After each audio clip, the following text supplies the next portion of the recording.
Okay. So what you do is kind of put the net in. You got it! You got it! What do I do now? Mission fisherman completed. 阿哥一个 carrot cake，一个 Hokkien 米，一个螺米。 Hi, I'm Wenqi, and I'm always in the midst of digging in.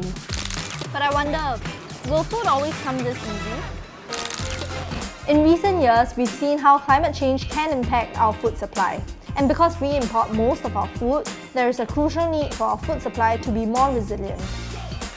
One of the goals of the Singapore Green Plan is to produce 30% of our nutritional needs locally and sustainably by 2030.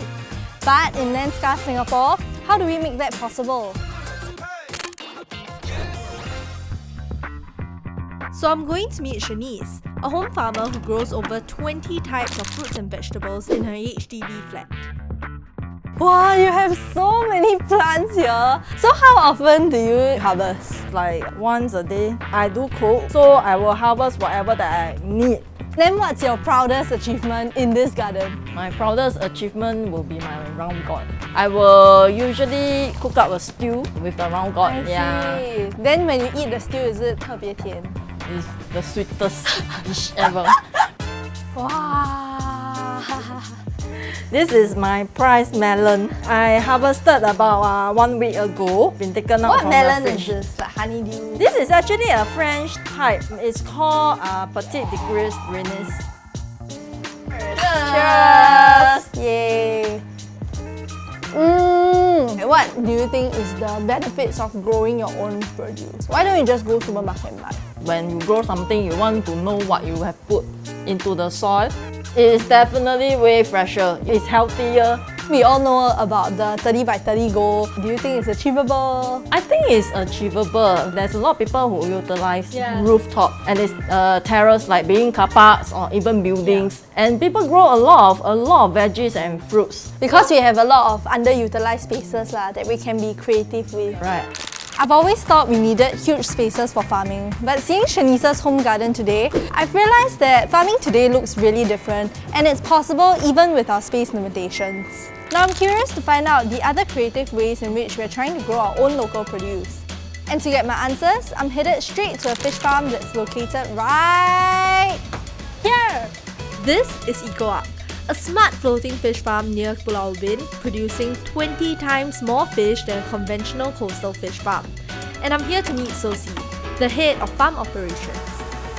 We produce about 160 tons of fish annually here. It's about 3% of Singapore local produce. So we mainly produce sea bass, but we have some pearl grouper, red snapper as well, and we are actually moving towards threadfin. They know we are gonna throw food to them. Yeah, that's why they are coming They're all coming up to the surface. This place kind of looks different from what I'd imagine a fish farm to look like. I mean, why are all the fishes in tanks? So EcoArk is a closed containment floating fish farm. Our closed containment system basically protects the fish from outside environmental threats. It also protects them from weather changes. In turn, we get higher yield. So now we're going to try to harvest some fish. Okay. So what you do is kind of put the net in. You got it! You got it! I think you got one. Yes. Yep. What do I do now? Definitely not my best look. But that's just how surprised I was to find out about this modern farm. I also noticed that there's a lot of technology. So our water is filtered before entering the fish tank so that we get less sick fish. In turn, we get higher production. We also have auto feeders to feed our fish. This in turn reduces the manpower we need on the farm. So in your opinion, how do you think Singapore can become more food secure? I think Singapore can be a bit more food secure if there are more local farms. For example, EcoArk, we are ramping up our production and hoping to increase our production by 5 times next year. So what can Singaporeans do to, I guess, help Singapore move towards a 30 by 30 goal? Buy our fish. Will that make a difference? Yes, Really? definitely. Yeah. Like my one purchase makes a difference? Yeah, because you're supporting local produce. Right. I've never thought of Singapore as a farming nation because we're just so urban. But at the end of the day, we'll always need local produce to supplement our food imports. And individuals like us can help by supporting and buying local produce at supermarkets and online marts. This way, we are one step closer to achieving our green plan goal.